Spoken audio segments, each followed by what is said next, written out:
Welcome back. I'm Calvin, and I'm here with a really special guest here. This is my little brother Corey, who flew in from Houston last night to see Infinity War with me, and I'm just over the moon that he did that because he flies back out today, less than 24 hours, just to spend that time with his big brother to watch the movie. But what I want to say is that we're going to talk about the movie, but beware, we're going to try our best, but I doubt it if any of us can stick to the script. There are going to be some spoilers. So if you haven't seen the movie, I'm going to say just turn away. Don't watch this particular segment of Statue Fanatic. And if you have seen it, I want to hear some comments, man. What do you guys think about some of your theories about what's going to happen and what's going on, and just how you felt at the end of the movie?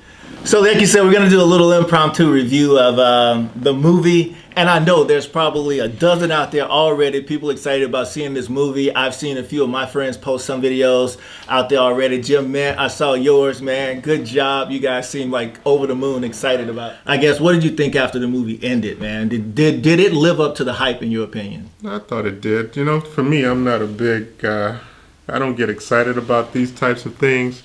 But I really enjoyed the movie. It was like nonstop action all the way through. There may have been only like two slow moments. I thought it was awesome. Yeah, I liked it. I mean, it's a complete thumbs up. Go see the movie. I don't say a comic book purist, but I do love the comics, and I do love the source material that this stuff comes from. And I was pretty excited to see how they tied that in and how they filled in the gaps with, different things. And we had a really good time coming back, because I think you learned a little bit when I was telling you about the Infinity Gauntlet, the actual comic, and some of the things, and even damn, you can't hardly say anything without giving something away here. But if you read the comics, then that they take some liberties in the MCU, of course, because of licensings and things like that. But I thought you were pretty. A few changes. Yeah, I thought you were pretty. You were pretty interested in seeing how some of that stuff came to life from the comic books too. But again, I agree with you, man. There was I didn't see any downtime. I mean, you were saying there was a few down moments. I guess what we call down moments, only one person. Never mind, I can't say that either because that would be a giveaway. But I didn't see any down moments. It was nonstop action, a lot of comedy, a lot of fun time. It made you laugh, made you think. And because they have done such a good job over the past 10 years building up to this particular moment, a lot of the story and the characters have been fleshed out, I think, already when we got to that point. What do you think? Yeah, I would agree with that. One of the other things I liked about it was that they closed some of the loops. I will say, the Red Skull is in there, right? Was that? I think that was totally a spoiler. He just said something, and then you're probably going to see a big jump, and I'm going to cut this out, by the way. But what are you talking about? I mean, but that's not a spoiler, right? That's a spoiler. That's a spoiler. We can't put that in there. What's considered a spoiler? Oh, spoiler is because no one knew that person was there until we saw the movie. That's a spoiler. Oh, this Soul Stone mystery has been plaguing the Marvel Cinematic Universe since, I would say, maybe Doctor Strange.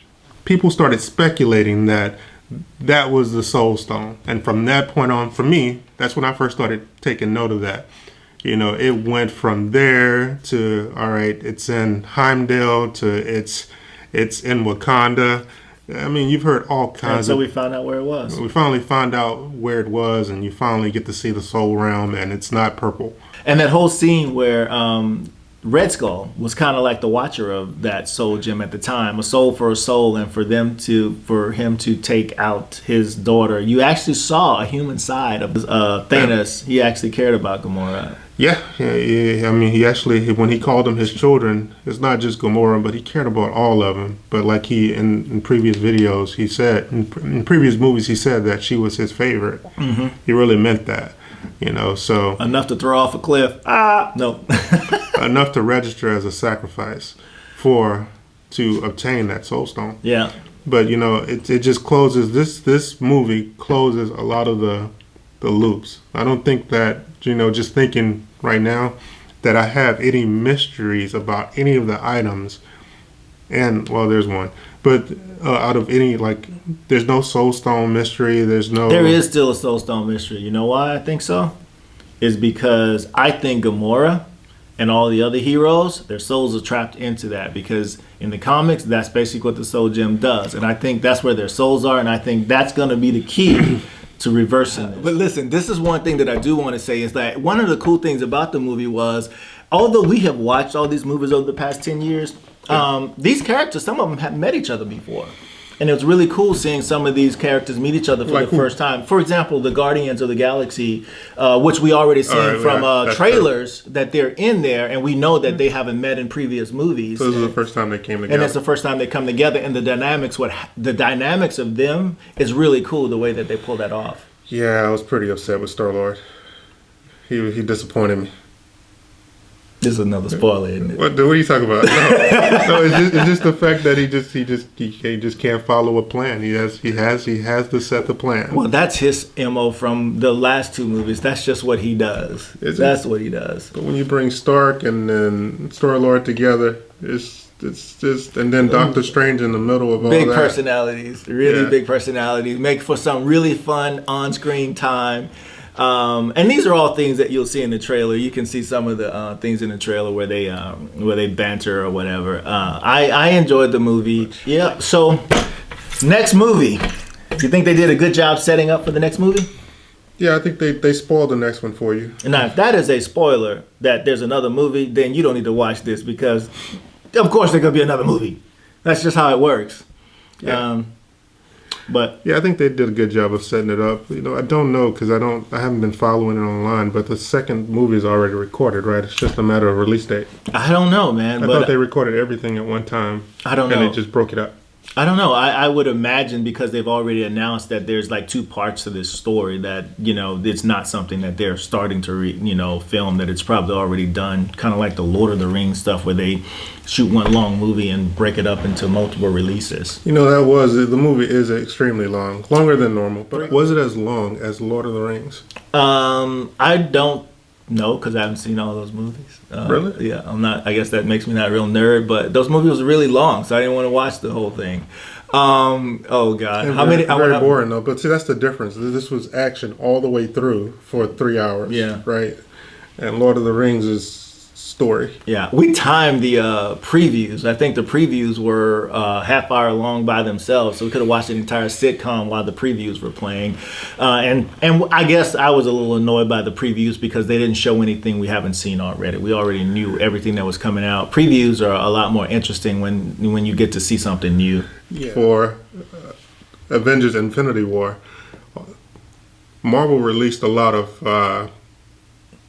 their teasers didn't include a lot of were misleading. Their teasers were misleading up until this movie. Like, for instance, Thanos arrived in Wakanda with almost everything he needed. But that was a huge spoiler, by the way. Well, no, if you watch the trailer, you see that in the trailer if you watch the trailer and you freeze it right when he ports into Wakanda, you'll see that he has everything that he needs. So I don't know if it's a spoiler or not. Maybe it is. It could be. That's a spoiler too. Don't just cut that part out.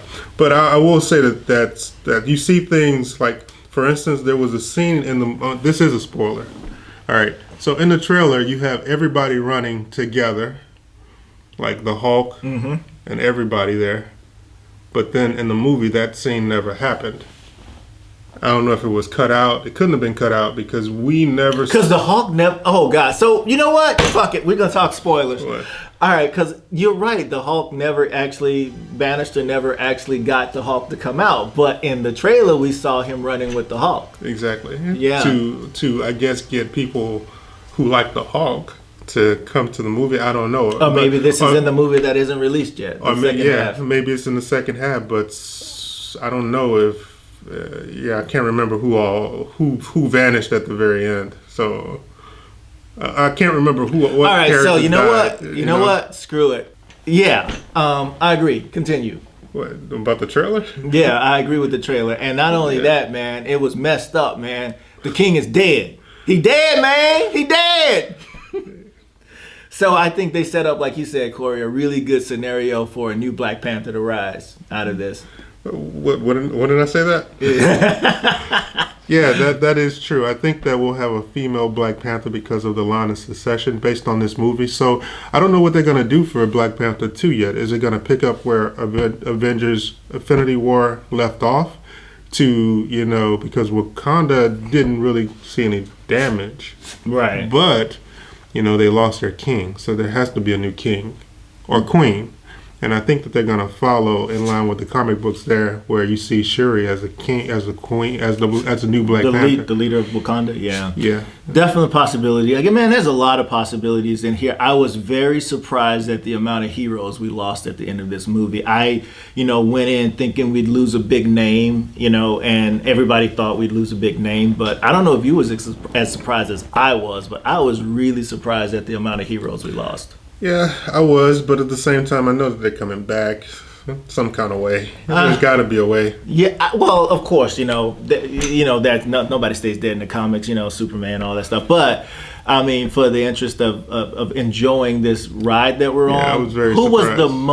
was the biggest surprise in terms of superhero loss that you thought? I have my favorite.